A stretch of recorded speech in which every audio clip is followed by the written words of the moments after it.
नमस्कार साथियों, आप सभी का स्वागत है आपके अपने यूट्यूब चैनल डियर सर 2 में। आज हम बात करेंगे वीडियो के प्रैक्टिस सेट के बारे में। जीके जीएस के क्वेश्चन हैं। चलिए स्टार्ट करते हैं। आज का पहला क्वेश्चन,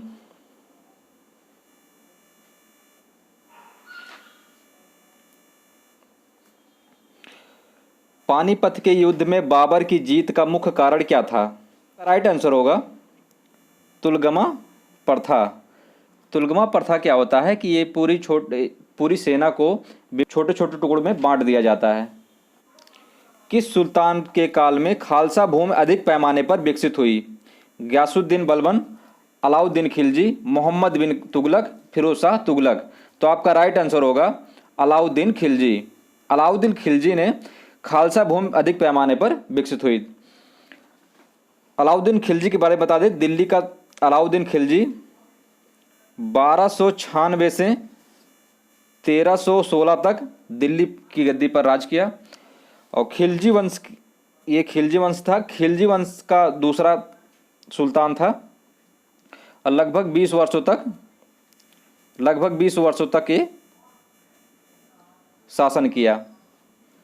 खिलजी वंश की स्थापना जलालुद्दीन खिलजी ने की थी, जो गुलाब वंश के अंतिम सुल्तान की हत्या करके खिलजी वंश 1290 से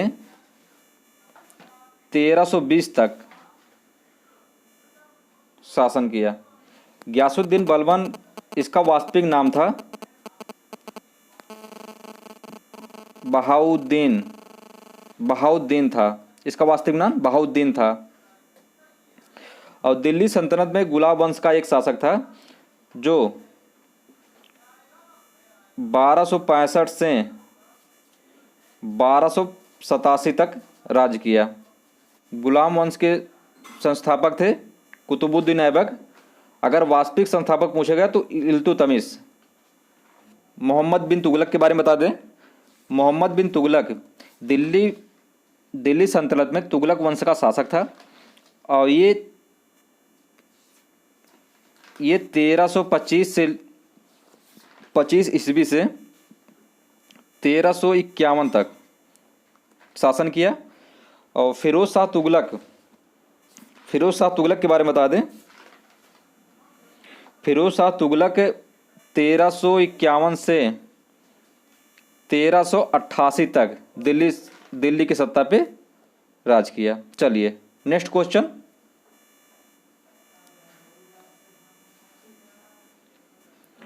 निम्नलिखित में किसका योगदान होम रूल लीग की स्थापना में नहीं था? Bal Gangadhar Tilak, Annie Besant, M Subramaniam Iyer, T A Alcott. तो आपका राइट आंसर होगा T A Alcott. T A Alcott 1915 से ईस्वी से 1916 ईस्वी के मध्य दो होम रूल की स्थापना हुई थी। दो होम रूल लीग की स्थापना हुई, जिसमें आपको बता दें पुणे होम रूल लीग की स्थापना तिलक ने की थी। और दूसरा था मद्रास होम रूल लीग की स्थापना एनी बेसेंट ने की थी। निम्नलिखित वर्गों में कौन सन 1905 के स्वदेशी आंदोलन से मुख्यतः अप्रभावित रहा? तो आपका राइट आंसर होगा इसमें कृषक और मुसलमान। आपका राइट आंसर सी होगा, कृषक और मुसलमान दोनों प्रभावित थे। आंदोलनकारियों ने विदेशी वस्त्रों को जलाकर, जो विदेशी वस्त्र थे उनको जलाकर विरोध जताया था।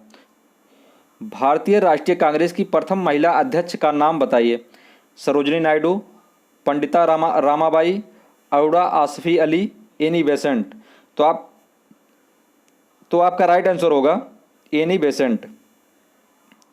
एनी बेसेंट भारतीय राष्ट्रीय कांग्रेस की प्रथम महिला अध्यक्ष बनी थी। 1917 में कांग्रेस के कलकत्ता अधिवेशन की अध्यक्षता एनी बेसेंट ने की थी। चलिए नेक्स्ट क्वेश्चन,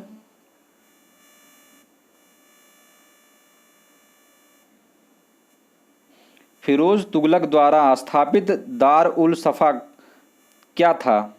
एक दानशाला, एक खैराती अस्पताल, एक पुस्तकालय, तीर्थयात्रियों के लिए एक अतिथि गृह।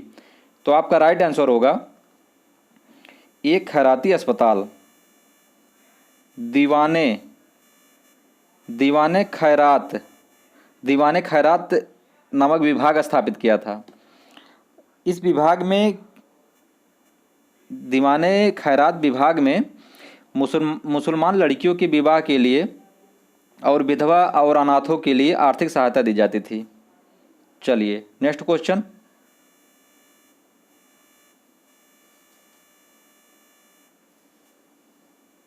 भारतीय संविधान के किस अनुच्छेद के अंतर्गत भारत सरकार का दायित्व है कि वह बाह्य आक्रमण, आंतरिक अशांति से राज्यों की रक्षा करे? Article 355, article 356, article 352, article 360। तो आपका राइट आंसर होगा आर्टिकल 355। Next question.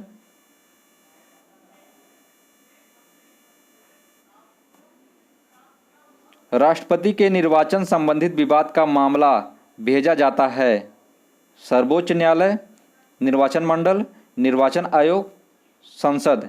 सर्वोच्च न्यायालय। राष्ट्रपति के निर्वाचन संबंधित विवाद का मामला सर्वोच्च न्यायालय में भेजा जाता है। किस वर्ष हिंदुस्तान रिपब्लिक एसोसिएशन की स्थापना हुई?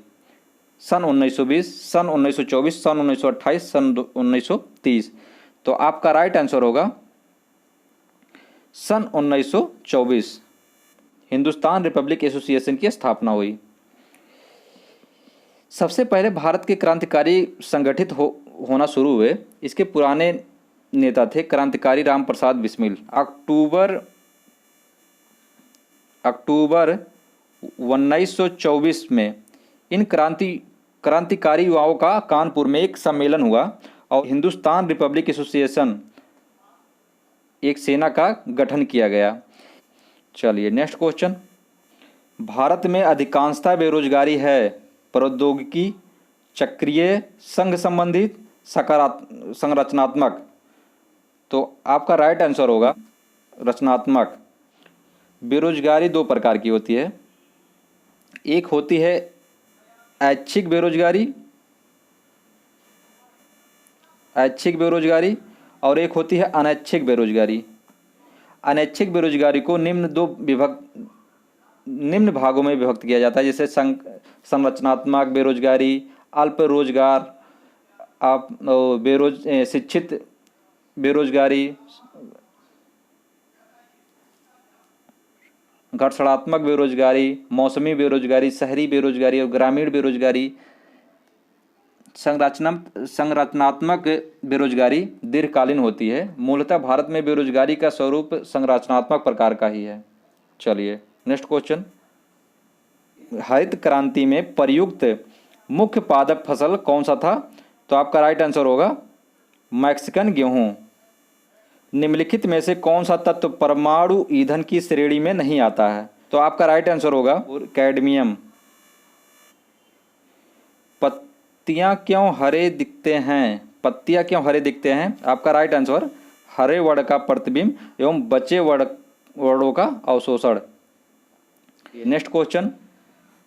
रमन इफेक्ट के प्रयोग से विकसित किया गया है धूप के चश्मे, अंतरिक्षयान, अणुबम, गुप्तचर जांच यंत्र।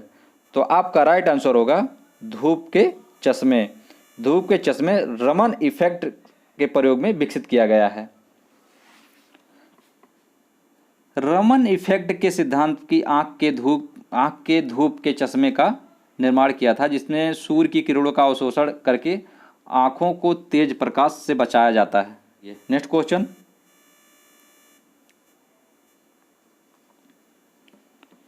खाने का नमक NaCl किससे बनता है? कमजोर अम्ल और कमजोर क्षार, मजबूत अम्ल और मजबूत क्षार, कमजोर अम्ल और मजबूत क्षार, मजबूत अम्ल और कमजोर क्षार। तो आपका राइट आंसर होगा बी, मजबूत अम्ल और मजबूत क्षार। चलिए नेक्स्ट क्वेश्चन। जल की अस्थायी कठोरता का कारण है कैल्शियम कार्बोनेट, कैल्शियम तथा मैग्नीशियम के क्लोराइड और सल्फेट, सोडियम और तथा पोटेशियम के क्लोराइड और सल्फेट, उपरोक्त में से कोई नहीं। तो आपका राइट आंसर होगा कैल्शियम और तथा मैग्नीशियम के क्लोराइड और सल्फेट, ये आपका राइट आंसर है। प्रकाश संश्लेषण में सूर्य के प्रकाश की कौन सी रश्मियों का पराहरित द्वारा प्रयोग किया जाता है? लाल, पीला, हरा, नीला। तो आपका राइट आंसर होगा लाल। लाल जो है प्रकाश संश्लेषण में सूर्य के प्रकाश की रश्मियों का पराहरित द्वारा प्रयोग किया जाता है। चलिए नेक्स्ट क्वेश्चन, बेसिलस थुरिनजिएनेसिस का प्रयोग होता है जैविक खाद, जैविक कीटनाशक, रासायनिक खाद, रासायनिक कीटनाशक। तो आपका राइट आंसर होगा, आपका राइट आंसर है जैविक कीटनाशक। जैविक कीटनाशक से बैसिलस यूरेंथेजेसिस एक बैक्टीरिया है जिसके जीन्स, एक बैक्टीरिया है जिसके जीन का प्रयोग जैविक कीटनाशकों के रूप में होता है। Next question,